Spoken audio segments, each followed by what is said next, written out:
भूतेर्महद्भिर्य इमा पुरो विभुः निर्मायशेते यदमूषु पूरुष भुङ्क्ते गुणान् षोडश षोडशात्मका सोऽलं कृषीष्ट भगवान् वचांसि मे।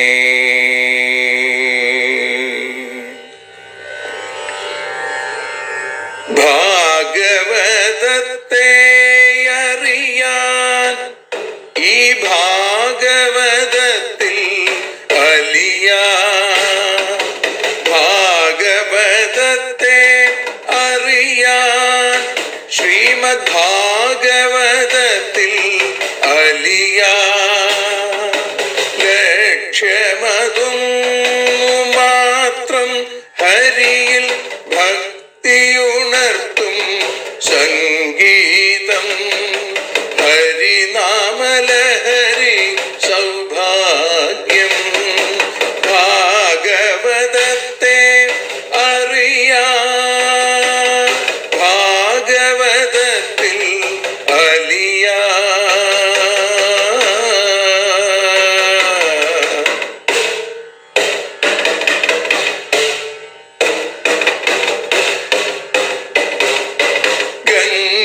ഗംഗാപതിയുടെ പുത്രൻ സുന്ദര ഗണനായകനോ തുണ ചെയ്യൂ. ഗംഗാപതിയുടെ പുത്രൻ സുന്ദര ഗണനായകനോ തുണ ചെയ്യൂ. വീണയിൽ സംഗീത സാഗരം തീർക്കുന്ന വാണീദേവിയും കാക്കേണേ എന്നിൽ ഭാഗവത കഥ നിറയേണേ. ഭാഗവതത്തെ അറിയാൻ ഭാഗവതത്തിൽ അലിയാൻ.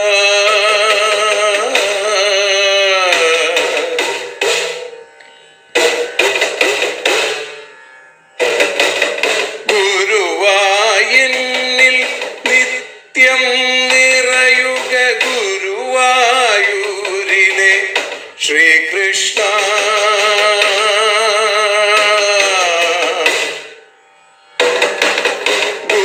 ഗുരുവായൂരിൽ നിത്യം നിറയുക ഗുരുവായൂരിലെ ശ്രീകൃഷ്ണ.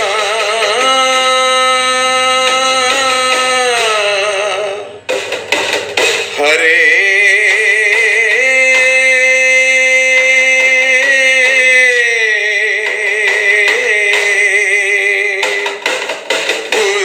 ഗുരുവായൂരിൽ നിത്യം നിറയുക ഗുരുവായൂരിലെ ശ്രീകൃഷ്ണ. കണ്ഠം തന്നിൽ ഗാനം നിറയാൻ കണ്ണാ നീ താൻ തുണയേകു. എന്നിൽ ഭാഗവത കഥ നിറയേണേ.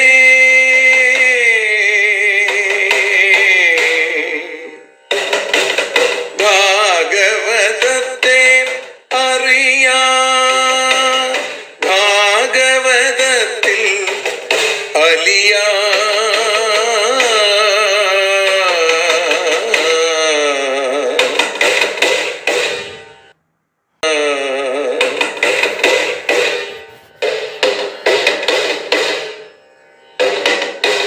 ആദ്യത്തെ ഗുരുവായൂരന്റെ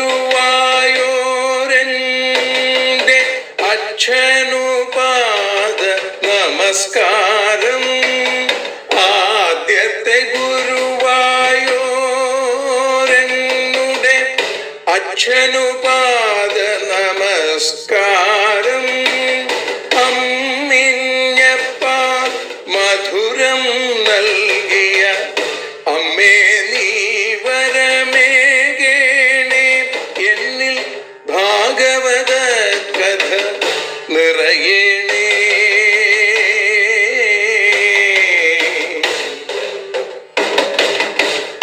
ഭാഗവതത്തെ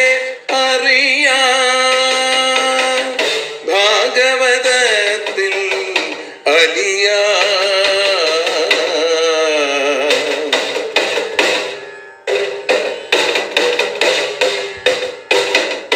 ശ്രീഹരി തന്നുടെ കഥകൾ നിറയും ശ്രീമദ് ഭാഗവത സ്മൃതിയിൽ. ശ്രീഹരി തന്നുടെ കഥകൾ നിറയും ശ്രീമദ് ഭാഗവത സ്മൃതിയിൽ. ശ്രീകൃഷ്ണാനിൻ കീർത്തനമലരുകൾ ശ്രീപാദത്തിൽ അർച്ചിക്കാം. എന്നിൽ ഭാഗവത കഥ നിറയേണേ.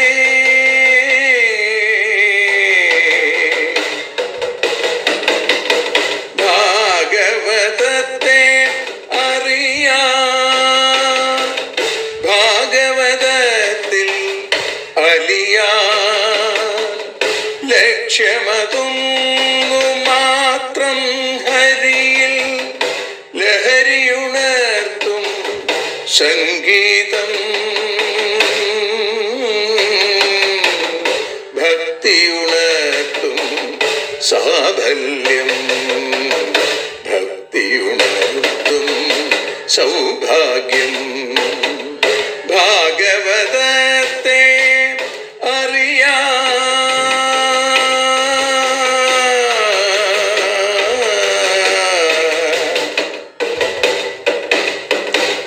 ഭാഗവതത്തിൽ അലിയാ.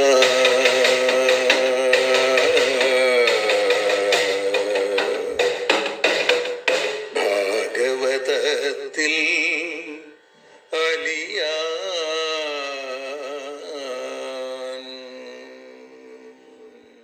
സർവത്ര ഗോവിന്ദനാമ സങ്കീർത്തനം.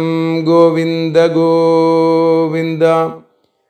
പീതാംബരം കരവിരാജിത ശംഖചക്രകൗമോദഗീ സരസിജം കരുണാസമുദ്രം രാധാസഹായമതിസുന്ദരമന്ദഹാസം വാതാലയേശം അനിശം ഹൃദി ഭാവയാമി. ശ്രീഗുരുവായൂരപ്പാ ശരണം. പൊന്നുഗുരുവായൂരപ്പൻ്റെ കൃപാകടാക്ഷങ്ങളെ കൊണ്ട് ശ്രീമദ് ഭാഗവതം അറിയാനലിയാൻ എന്ന അക്ഷരപൂജ ഇന്ന് 849 ദിവസത്തിലേക്ക് എത്തുമ്പോൾ ശ്രീമദ് ഭാഗവതം ഏകാദശ സ്കന്ധം 33 ശ്ലോകം, 22 അധ്യായത്തിൽ 33 ശ്ലോകം, സ്കന്ധം 11, 1-1, അധ്യായം 22, 2-2. ഇന്ന് തുടങ്ങുന്ന ശ്ലോകം 33, 3-3. അങ്ങനെ ഭഗവാൻ ഉദ്ധവന് നൽകുന്ന ഉപദേശങ്ങളെക്കുറിച്ചാണ് നമ്മൾ വിചാരം ചെയ്തുകൊണ്ടിരിക്കുന്നത്. 33 ശ്ലോകത്തിൽ ഭഗവാൻ പറയുന്നു, ആത്മാപരിജ്ഞാനമയോ വിവാദോ ഹ്യസ്തീതി നാസ്തീതി ഭിദാർത്ഥനിഷ്ഠ വ്യർത്ഥോപി നൈവോപരമേത പുംസാം മത്ത പരാവൃത്തധിയാം സ്വലോകാത്. അർത്ഥനിഷ്ഠ പദാർത്ഥങ്ങളെ ആശ്രയിച്ചിരിക്കുന്ന, ഭിദ ഭേദഭാവനയും, ആത്മാ അതിൽ നിന്ന് വേറിട്ടിരിക്കുന്ന ആത്മാവ്, അസ്തി ഇതി ഉണ്ടെന്നും, നാസ്തി ഇതി ഇല്ലെന്നുമുള്ള പുംസാം പുമാന്മാരുടെ യാതൊരു വിവാദ വാദമോ സ അത് ആത്മാപരിജ്ഞാനമയ ആത്മാവിനെ അറിയാത്തതുകൊണ്ട് തന്നെ ഉണ്ടായതാണ്. വ്യർത്ഥ അപി അർത്ഥശൂന്യമാണെങ്കിലും സ്വലോകാത് സ്വരൂപമായിരിക്കുന്ന മത്തഃ എന്നിൽ നിന്ന് പരാവൃത്തധിയാം വിമുഖന്മാർക്ക് ന ഉപരമേത ഏവ ശമിക്കുകയില്ല എന്ന് പറയും. അഹങ്കാരം എങ്ങനെ നശിക്കും എന്ന് പറയുകയാണ്. ഉണ്ട് ഇല്ല എന്നുള്ള എല്ലാ തരത്തിലുള്ള വാദവും ഭേദഭാവനയിൽ നിന്ന് ഉണ്ടാവുന്നതാണ്. യുക്തി കൊണ്ട് ഭേദത്തെ നിരാകരിക്കുമ്പോൾ ഭേദബോധം തന്നെ അജ്ഞാനത്തിൽ നിന്നുണ്ടായതാണെന്ന് മനസ്സിലാവും. അഹങ്കാരത്തിന് കാരണമായിരിക്കുന്ന വികല്പബുദ്ധിയുടെ നാശത്തിൽ അഹങ്കാരവും നശിക്കുന്നു, ആത്മസാക്ഷാത്കാരം ഉണ്ടാവും. വാസ്തവത്തിൽ അഹങ്കാരവും ഇല്ലാത്തതാണ്, വികല്പഭാവവും എങ്കിൽ അതിനെ ഇല്ലാതെയാക്കാനുള്ള പരിശ്രമം ആവശ്യമില്ല, സ്വതേ തന്നെ ഇല്ലാത്തതാണല്ലേ. അങ്ങനെ ഒരു സംശയം നമുക്ക് ഉണ്ടാവുമല്ലോ. അങ്ങനെയാണെങ്കിൽ പറയുകയാണ്, ഭേദഭാവനയും അഹംബുദ്ധിയും അർത്ഥശൂന്യമാണ് എന്ന് നമുക്കറിയാം. പക്ഷേ എല്ലാത്തിനും ആശ്രയമായിരിക്കുന്ന ഭഗവാനെ അറിഞ്ഞവർക്ക് മാത്രമേ അത് അർത്ഥശൂന്യമാണ് എന്ന് മനസ്സിലാവുള്ളൂ. അല്ലാത്ത ആളുകൾക്ക് ഇത് അർത്ഥശൂന്യമാണ്, ഇതില്ലാത്തതാണെന്ന് മനസ്സിലാവില്ല. അങ്ങനെ വരുമ്പോൾ എന്നെ അറിയാത്ത ആളുകൾക്ക് അഹങ്കാരവും ഭേദഭാവനയും പദാർത്ഥം എന്ന പോലെ ഇരിക്കുകയും അതുകൊണ്ട് ഉള്ള കർമ്മങ്ങളാൽ അവർ ജനന മരണത്തിന് പാത്രമായിട്ട് തീരുകയും ചെയ്യും. അതുകൊണ്ട് അസത്യമായ അഹങ്കാര സർപ്പത്തിൻ്റെ കടി കൊണ്ട് മരിക്കുന്നവരുടെ സംഖ്യ വളരെ അധികമാണെന്ന് ഭഗവാൻ പറയുന്നു. ഈ അസത്യാഹങ്കാരത്തെ നിരാകരിക്കാൻ പരിശ്രമം ഉണ്ടാവുകയും വേണം. ആത്മസ്വരൂപം എന്തെന്നറിയാനുള്ള അധ്വാനമാണ് ഈ അജ്ഞാനത്തെ ഇല്ലാതെയാക്കാനുള്ള വഴി ഭഗവാൻ പറഞ്ഞു. ഉദ്ധവൻ അപ്പം ചോദിച്ചു, ത്വത്ത പരാവൃത്തധിയസ്വകൃതേ കർമ്മഭിപ്രഭോ ഉച്ചാവചാൻ യഥാദേഹാൻ ഗൃഹന്തി വിസൃജന്തി ച തന്മമാഖ്യാഹി ഗോവിന്ദ ദുർവിഭാവ്യമനാത്മഭി നഹ്യേതൽ പ്രായശോ ലോകേ വിദ്വാംസ സന്തി വഞ്ചിതാഹ. പ്രഭുവായിരിക്കുന്ന ഭഗവാനെ, ത്വത്ത അങ്ങയിൽ നിന്ന് പരാവൃത്തധിയ വിമുഖന്മാരായിട്ടുള്ളവര് സ്വകൃതൈ കർമ്മഭി അവർ ചെയ്യുന്ന കർമ്മങ്ങൾ കൊണ്ട് ഉച്ചാവചാൻ ദേഹാൻ യഥാ ഗൃഹന്തി വിസർജന്തി ച എങ്ങനെയാണ് ഈ പലതരത്തിലുള്ള ശരീരങ്ങളെ എങ്ങനെയാണ് സ്വീകരിക്കുന്നത്, എങ്ങനെയാണ് അതിൽ നിന്ന് വിട്ടുപോകുന്നത്.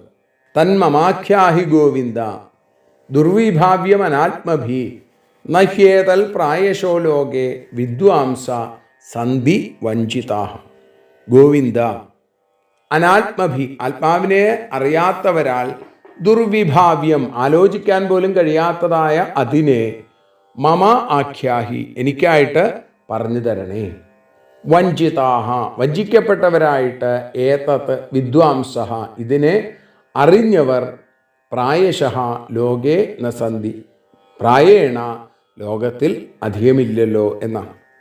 സർവവ്യാപകനായിരിക്കുന്ന ആളാണ്, അതുകൊണ്ടാണ് ഭഗവാനെ പ്രഭോ എന്ന് വിളിച്ചത്.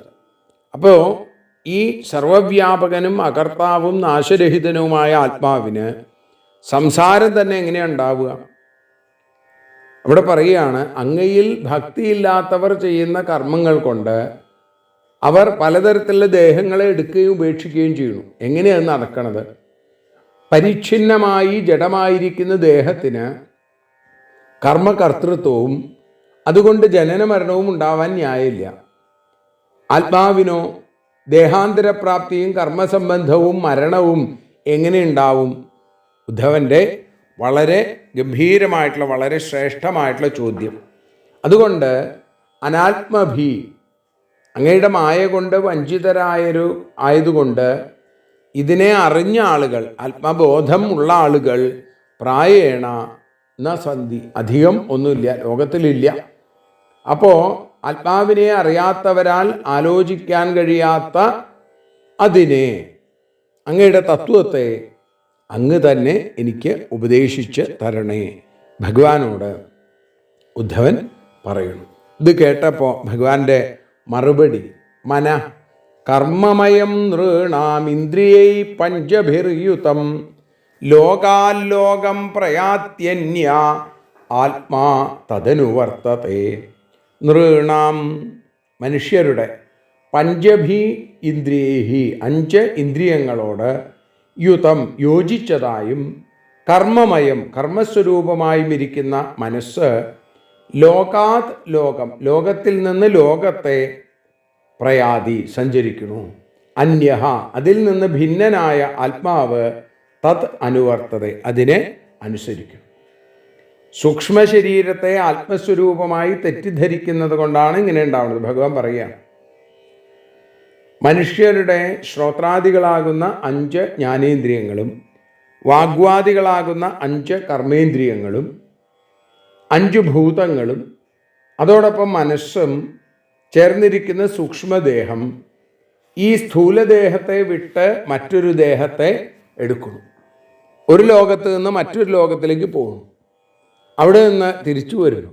അപ്പോൾ ജീവാത്മാവ് ഈ സൂക്ഷ്മദേഹത്തെ ഉപാധിത്വേന അഭിമാനിച്ചതുകൊണ്ട് അതിൽ നിന്ന് വേർപെടാൻ സാധിക്കണില്ല. അതിനോടുകൂടി തന്നെ പോക്കും വരവും നടന്നുകൊണ്ടിരിക്കുന്നു.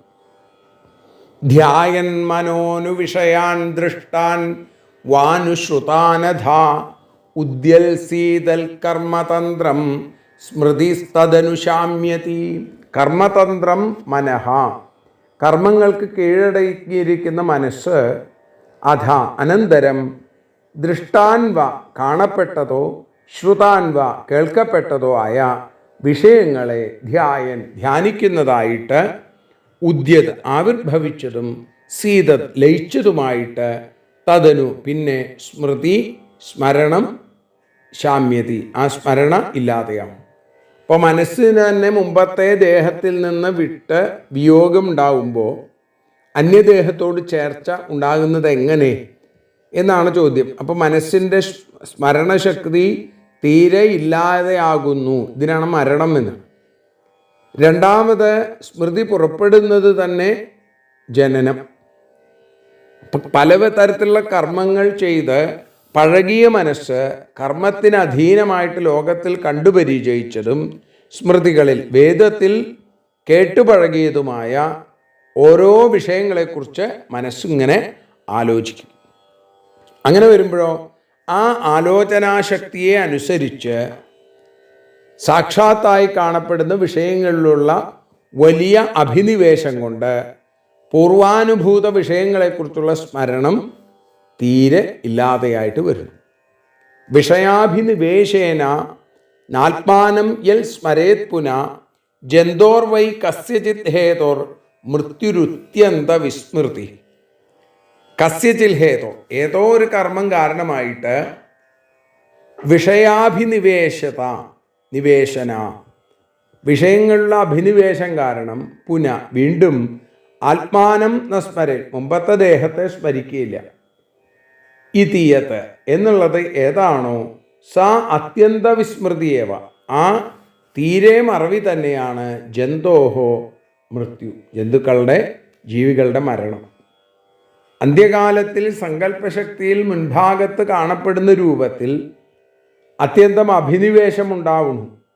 ഇതുവരെ അനുഭവിച്ചതായിട്ടുള്ള ശരീരത്തെക്കുറിച്ചുണ്ടായിരുന്ന ഓർമ്മ ഇല്ലാതെയാവും. ഈ ഒരു അവസ്ഥയാണ് മരണം എന്ന് പറയുന്നത്. ഇപ്പം സ്ഥൂലദേഹം നശിച്ചതുപോലെ മനസ്സ് നശിക്കണില്ല. മനസ്സിൻ്റെ പൂർവാപരാനുസന്ധാനം, ആ ശക്തി കുറച്ചു സമയത്തേക്കൊന്ന് സ്തംഭിച്ചു എന്ന് മാത്രമേ ഉള്ളൂ. ഇതിനാണ് ദേഹനാശം എന്നോ പറയുക. അപ്പോൾ ദേഹനാശം എന്നോ ദേഹാഭിമാനിയിരിക്കുന്ന ജീവനാശം എന്നോ ഒക്കെ പറയുന്നത് ഇതിനെയാണ്, ഈ മരണത്തെയാണ്. ജന്മത്വാത്മതയാ പുംസ സർവഭാവേന ഭൂരിത വിഷയസ്വീകൃതിം പ്രാഹുര്യഥാ സ്വപ്നമനോരഥ. ഭൂരിത എല്ലാത്തിനെയും ദാനം ചെയ്യുന്നവനെ, പുംസഹ പുരുഷൻ്റെ സർവഭാവേന ദൃഢവിചാരത്തോടെ ആത്മതയാ വിഷയസ്വീകൃതി, ആത്മാവെന്ന ഭാവത്തോടുകൂടി വിഷയസ്വീകാര്യത്തെ ജന്മ തു ജനനം എന്ന് പറയുന്നു. അപ്പോൾ മരണം എന്താണെന്നതിന് മുമ്പിലത്തെ ശ്ലോകത്തിൽ പറഞ്ഞു, സ്വപ്നമനോരഥ യഥാ, സ്വപ്നവും മനോരഥവും പോലെ. ഇവിടെ ജ്ഞാനമാകുന്ന നശിക്കാത്ത ധനത്തെ ലോകത്തിന് നൽകാൻ ഒരു മടിയുമില്ലാത്ത യോഗ്യനായ എൻ്റെ പ്രിയപ്പെട്ട ഉദ്ധവ, ഭൂരിത എന്ന് ഉദ്ധവനെ വിളിക്കുന്നത് അതുകൊണ്ടാണ്. വർത്തമാന ദേഹത്തെ ഉപേക്ഷിച്ച ശേഷം മറ്റൊരു ദേഹത്തെ സ്വരൂപമായിട്ട് സ്വീകരിക്കുന്നതിനെ ജനനം എന്ന് പറയുന്നു. അപ്പോൾ അയഥാർത്ഥങ്ങളായിരിക്കുന്ന സ്വപ്നപദാർത്ഥങ്ങളെയും മനോരഥത്തിൽ കാണുന്നതിനെയും തൽക്കാലത്തിൽ യഥാർത്ഥമായി ധരിക്കുന്നത് പോലെ അന്യമായൊരു ദേഹത്തെ സ്വാത്മത്വേന അഭിമാനിക്കുക എന്നുള്ളത് ജീവൻ്റെ സ്വഭാവമാണ് എന്ന് ഭഗവാൻ പറഞ്ഞു. സ്വപ്നം മനോരഥം ചേദ്ധം പ്രാക്തനം ന സ്മരേത്യസൗ തത്ര പൂർവമിവാത്മാനം അപൂർവം ചാനുപശ്യതി. ഇദ്ധം സ്വപ്നം, ഇങ്ങനെ സ്വപ്നവും മനോരഥവും എന്ന പോലെ അസൗ ജീവൻ പ്രാക്തനം ആത്മാനം, മുമ്പുള്ള ആത്മാവിനെ ന സ്മരതി, ഒരിക്കലും ഓർക്കുന്നില്ല. തത്ര പൂർവം, അതിൽ മുമ്പുള്ളതിനെ, അപൂർവമിവ, അപൂർവം എന്നതുപോലെ അനുപശ്യന്തി, കാണുന്നു. ഇപ്പം സ്വപ്നവും മനോരഥവും പോലെയാണ് മരണം എന്ന് പറഞ്ഞത്. സ്വപ്നം കാണുന്ന സമയത്തിലും മനോരഥ സമയത്തിലും അതിനു മുമ്പുള്ള ആത്മാവിനെ പുതിയ ആത്മാവെന്നതുപോലെയും അതുവരെ ഇല്ലാതിരുന്ന വിഷയങ്ങൾ അപ്പോൾ ഉള്ളതുപോലെയും കാണുന്നത് പോലെ മരണസമയത്ത് അതുവരെ ഉണ്ടായിരുന്ന ദേഹേന്ദ്രിയാദി ഭാവങ്ങളെ മുഴുവൻ മറന്ന് അതുവരെ ഇല്ലാതിരുന്ന മറ്റൊന്നിനെ അപ്പോൾ ഉള്ളതുപോലെ ഈ ജീവൻ കാണുന്നു എന്നാണ്. കുറച്ച് ഗഹനമാണ്, ശ്രദ്ധയോടുകൂടി വീണ്ടും വീണ്ടും കേൾക്കുക, അപ്പോഴാണത് മനസ്സിലാവുക. എന്നിട്ട് പറയണു, ഇന്ദ്രിയായനം സൃഷ്ടിയേദം ത്രൈവിധ്യം ഭാതി വസ്തുനി ബഹിരന്തർഭിതാഹേതുർ ജനോസജ്ജനകൃ യഥാ. ഇന്ദ്രിയായന ദൃസൃഷ്ടിയ, ഇന്ദ്രിയങ്ങളുടെ നാഥനായ മനസ്സിൻ്റെ സൃഷ്ടി കൊണ്ട് വസ്തുനി, പരമാർത്ഥമായ ആത്മാവിൽ ഇതം ത്രൈവിധ്യ, ഈ മൂന്ന് വിധ ഭേദം ഭാതി, പ്രകാശിക്കുന്നു. ജനഹ, ജീവൻ, അസജ്ജനകൃത്ത്, ഇല്ലാത്തതിനെ കാണുന്നവനായിട്ട്, യഥാ ബഹിരന്തർഭിതാഹേതു, ഏതൊരു തരത്തിലാണോ ഉള്ളിലും പുറത്തും ഭേദഹേതുവായിട്ട് മാറുന്നത്. നേരത്തെ പറഞ്ഞു ഇല്ലേ, ഉള്ളത് ഇല്ലാത്തതുപോലെയും ഇല്ലാത്തത് ഉള്ളതുപോലെയും തോന്നുക. ഇതിന് കാരണം എന്താ? ഇതിന് കാരണം മനഃപരം കാരണമാമനന്തി, മനസ്സാണ് ഇതിനൊക്കെ കാരണം. മനസ്സിന് പുതിയ സൃഷ്ടി ചെയ്യാൻ സാമർഥ്യമുള്ളത് കൊണ്ടും കാലത്രയത്തിലും ഇല്ലാത്തതായ പദാർത്ഥങ്ങളെ സൃഷ്ടിക്കുന്നു എന്ന് നമ്മൾ സ്വപ്നത്തിലെ അറിയുന്നു ഇല്ലേ. അപ്പം അതുകൊണ്ട് ഉള്ളിലും പുറത്തും ഭേദഭാവനയ്ക്കും കാരണമായിട്ട് തീർന്നു. സ്വപ്നം വരുന്ന സമയത്ത് മനസ്സ് പുതിയ വസ്തുക്കളെ സൃഷ്ടിക്കുന്നു. ഇല്ലാത്തതായിട്ടുള്ള ആ പദാർത്ഥങ്ങളെ കൊണ്ട് സുഖങ്ങളും ദുഃഖങ്ങളും ആ സമയത്ത് അനുഭവിക്കുന്നു. ഇതിന് കാരണം എന്താ? സങ്കല്പശക്തിയാണ്. ആ മനസ്സാകുന്ന ഉപാധിയിലിരിക്കുന്ന ജീവനും ആധ്യാത്മികാദി ഭേദങ്ങളെ അഭിമാനിച്ച് മാറുന്നു എന്നാണ്. നിത്യതാഹ്യംഗഭൂതാനി ഭവന്തി ന ഭവന്തി ച കാലേന ആലക്ഷ്യവേഗേന സൂക്ഷ്മത്വാത്തന്ന ദൃശ്യത്തെ. അംഗ, ഹേ പൂജ്യനായിരിക്കുന്ന ഉദ്ധവ, നിത്യതാഭൂതാനി, നിത്യവും ക്ഷണം തോറും ഭൂതങ്ങൾ ഭവന്തി ഉണ്ടാവുന്നു, ന ഭവന്തി ച ഇല്ലാതെയും ആവുന്നു. അലക്ഷ്യവേഗേന കാണാൻ സാധിക്കാത്ത വേഗത്തോടുകൂടിയ കാലേന കാലത്താൽ സൂക്ഷ്മത്വാൽ തത് ന ദൃശ്യത്തെ സൂക്ഷ്മത്വം കാരണമായിട്ട് അത് കാണപ്പെടുന്നില്ല. ഇപ്പം സാധാരണ എല്ലാവരും ചോദിക്കുന്ന അറിയുന്ന ജനന മരണങ്ങളെ പറഞ്ഞ ശേഷം ചോദിക്കാത്ത സംഗതിയാണ്. ഉദ്ധവൻ ചോദിച്ചിട്ടില്ല എങ്കിലും ദേഹാഭിമാനത്തെ നശിപ്പിക്കാൻ ഭഗവാൻ നിത്യപ്രളയത്തെ വർണ്ണിക്കുകയാണ്, അല്ലെങ്കിൽ അതിന് വിവരിക്കുകയാണ്. മുൻപറഞ്ഞ ജനന മരണം എല്ലാവരും അറിയണു, പക്ഷേ വളരെ സൂക്ഷ്മമായിട്ട് ആലോചിക്കാൻ ശക്തിയുള്ളവർക്ക് മാത്രം അറിയുന്നതും മറ്റുള്ളവർക്ക് ലവലേശം അറിയാത്തതുമായ ജനന മരണം എപ്പോഴും സംഭവിക്കുന്നുണ്ട്. അത് സൂക്ഷ്മമല്ല, അതിസൂക്ഷ്മം, ബഹുസൂക്ഷ്മം. കാലത്തിൻ്റെ വേഗം അറിയാൻ സാധിക്കുന്നില്ല. അതുകൊണ്ട് പ്രതിനിമിഷം ദേഹം മാറി മാറി മാറിക്കൊണ്ടിരിക്കുന്നു. അത് നമുക്ക് മനസ്സിലാവണില്ല എന്നുള്ളതാണ്. ഇവിടെ പറയുകയാണ്, യഥാർച്ചിഷാം സ്രോതസാം ച ഫലാനാം വാ വനസ്പതേ തഥൈവ സർവഭൂതാനാം വയോവസ്ഥാദയ കൃത.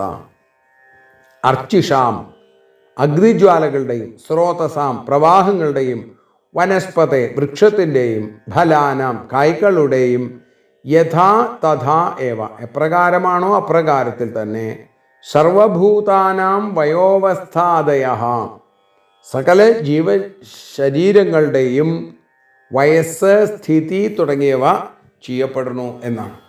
അപ്പോൾ പറയുകയാണ്, ദേഹത്തിൽ നിമിഷം തോറും മാറ്റങ്ങൾ ഉണ്ടായിക്കൊണ്ടിരിക്കും. വൃദ്ധിക്ഷയങ്ങൾ അല്ലേ? തീ കത്തുമ്പോൾ ഒരു ജ്വാല ഉണ്ടാകും. ആ ജ്വാല അടുത്ത ക്ഷണത്തിൽ അത് നശിക്കുന്നുണ്ട്. അതിൻ്റെ സ്ഥാനത്ത് പുതിയ ജ്വാല വരുന്നത് കൊണ്ടാണ് നമുക്കിത് മനസ്സിലാവാത്തത്, നശിക്കുകയാണെന്നുള്ളത്. വെള്ളം ഒഴുകുമ്പോൾ അങ്ങനെയാണ്. വെള്ളത്തിൻ്റെ ഓരോ കണികകളും ഒഴുകിക്കൊണ്ടിരിക്കുകയാണ്. മുകളിൽ നിന്ന് നിമിഷം തോറും പുതിയ വെള്ളം വന്നുകൊണ്ടിരിക്കുന്നു. നമ്മൾ പുഴയായിട്ട് കാണുന്നത് ഓരോ തുള്ളി വെള്ളവും മാറി മാറി പോകുന്നുണ്ട്. ആ വെള്ളത്തിന് മാറ്റമില്ല എന്ന് വിചാരിക്കാൻ പാടില്ല. അപ്പോൾ മരങ്ങളും അതെ, അവയുടെ കായ്കളുണ്ടായി വളർന്ന് പഴുത്ത് വീണ് പോകുന്നത് പോലെ ദേഹവും ആ ഗർഭപ്രവേശം മുതൽ മരണം വരെയുള്ള കാലം പഴയ കോശങ്ങൾ നശിക്കണു, പുതിയ അംശങ്ങൾ ദേഹത്തിൽ ചേർന്നും കൊണ്ടേയിരിക്കും. ബാല്യ യൗവന വാർദ്ധക്യാവസ്ഥകൾക്ക് സാക്ഷികളാകും. സത്യത്തിൽ നമ്മളൊക്കെ ജീവിക്കുകയാണ് എന്ന് പറയുമ്പോൾ തന്നെ നമ്മളൊക്കെ മരിക്കുകയാണ് ഒരർത്ഥത്തിൽ. നമ്മൾ ജീവിതത്തിൽ നിന്ന് അകന്നു പോവുകയും അതിൻ്റെ കാലഗണനയിൽ അങ്ങനെയാണല്ലോ, മരിക്കുമ്പോഴോ ആ കാലവുമായി നമ്മൾ ചേരുന്നു. ഇപ്പോൾ ഇവിടെ പറയുകയാണ്, അത് മനസ്സിലാക്കാൻ സാധിക്കാത്തത് എന്തുകൊണ്ടാണ്? അതിൻ്റെ വേഗത കൊണ്ടാണ് എന്ന് പറയുന്നു. സ്വയം ദീപോർച്ചിഷാം യദ്വത് സ്രോതസാം തദിതം ജലം സ്വയം പുമാനിധി നൃണാം മൃഷാം ഗീർധിർമൃഷായുഷാം. അർച്ചിഷാം ജ്വാലകളുടെയും സ്രോതസാം പ്രവാഹങ്ങളുടെയും ഈ സാദൃശ്യം കൊണ്ട് അയം ദീപ ഈ ദീപം സാ അത് തന്നെ ജലം ഇതം ജലം ഈ വെള്ളം തത് അത് തന്നെ യദ്വത് എന്നതുപോലെ മൃഷായുഷാം വ്യർത്ഥമായി ജീവിതം കഴിക്കുന്ന മനുഷ്യരുടെ അയം പുമാൻ ഈ പുരുഷൻ സ അവനാകുന്നു എന്ന ഗീ ധീ മൃഷ. വാക്കും ബുദ്ധിയും വെറും അസത്യമാണെന്നാണ്. നിമിഷന്തോറും ഉത്ഭവിക്കുകയും നശിക്കുകയും ചെയ്യുന്നു ജ്വാലകൾ. പ്രവാഹങ്ങളും ഏകദേശം ഇതുപോലെ തന്നെയാണ്. ഇതാ ദീപം തന്നെയാണ്, ഇതാ ജലം തന്നെയാണെന്ന് നമ്മൾ വിചാരിക്കുന്നു. സൂക്ഷ്മാലോചനയില്ലാത്തവർ ഇത് ഭഗവാൻ തന്നെയാണ്, ഇത് അവൻ തന്നെയാണെന്ന് പറയും, നിശ്ചയിക്കുകയും ചെയ്യുന്നു. സൂക്ഷിച്ച് നോക്കുമ്പോൾ ഇത് അസത്യമാണ് എന്ന് വിവേകികൾക്ക് മാത്രമേ മനസ്സിലാക്കാൻ സാധിക്കുകയുള്ളൂ. അങ്ങനെയുള്ള ഭഗവാന്റെ ഉപദേശത്തിൽ 44-ാമത്തെ ശ്ലോകം മുതൽ നമ്മൾ നാളെ അനുസ്മരിക്കും. ഇന്ന് ഭഗവത്പാദങ്ങളിൽ സമർപ്പിക്കുന്നു. സർവത്ര ഗോവിന്ദനാമ സങ്കീർത്തനം ഗോവിന്ദ ഗോവിന്ദ. ഹരി ഓം. ഭാരതിയൊഴിയുന്നു ഞങ്ങൾ ആരതിയുണ്ടാവാ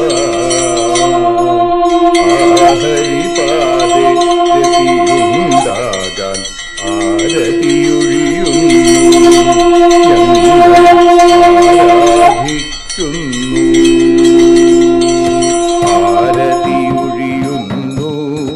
ഞങ്ങൾ ആരതിയുണ്ടാവാ ആഹരിപാദേ രതിയുണ്ടാകാൻ ആരതിയൊഴിയുന്നു ഞങ്ങൾ ആരാധിക്കുന്നു. ശ്രീമദ്ഭാഗവതം പുണ്യം പാവനമാം ഗ്രന്ഥം ശ്രീശുകമാമുനി പാടിയ ഗീതം നൽകുന്നു മുക്തി സതതം നൽകിയിടും ഭക്തി.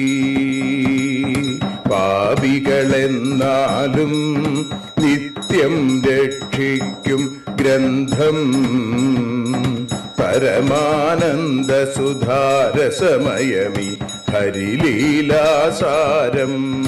നിത്യം വേദത്തിൻ സാരം.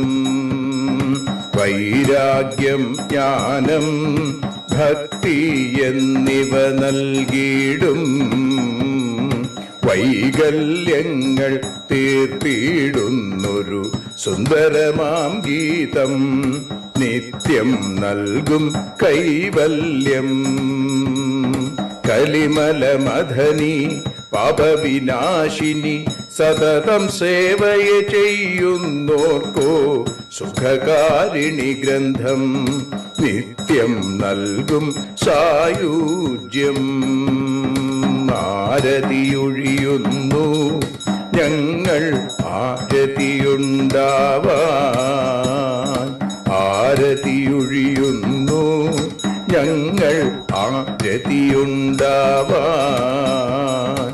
ആഹരിപാദേ രതിയുണ്ടാകാൻ ആരതിയൊഴിയുന്നു ഞങ്ങൾ ആരാധിക്കുന്നു, ഞങ്ങൾ ആരതിയൊഴിയുന്നു കണ്ണ ആരാധിക്കുന്നു.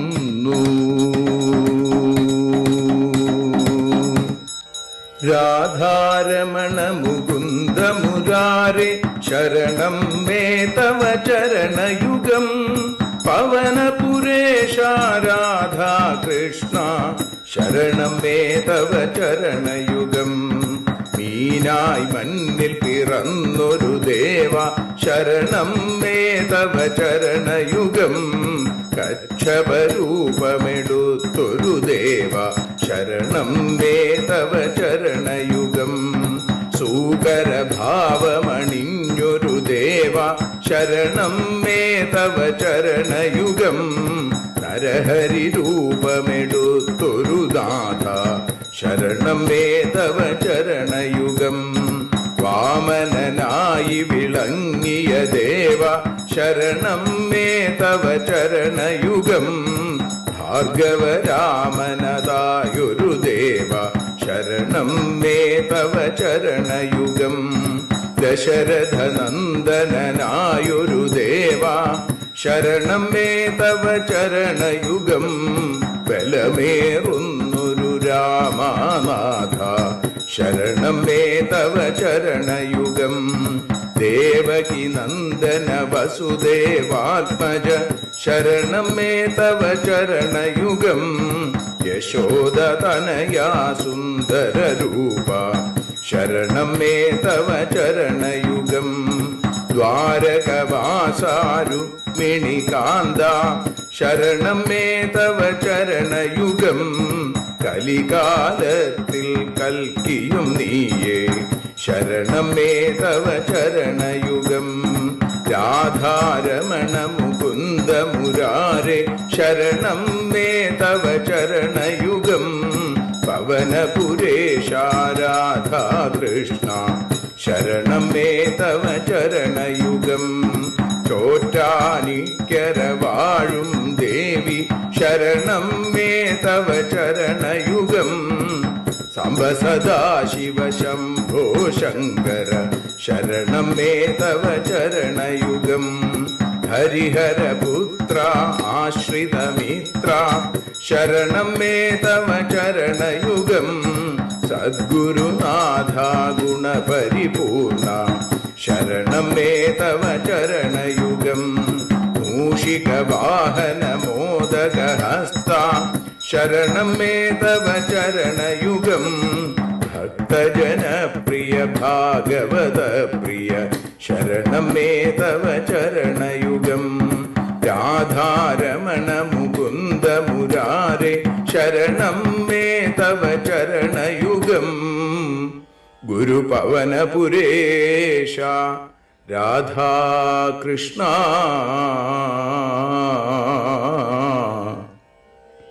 ശരണം മേ തവ ചരണയുഗം.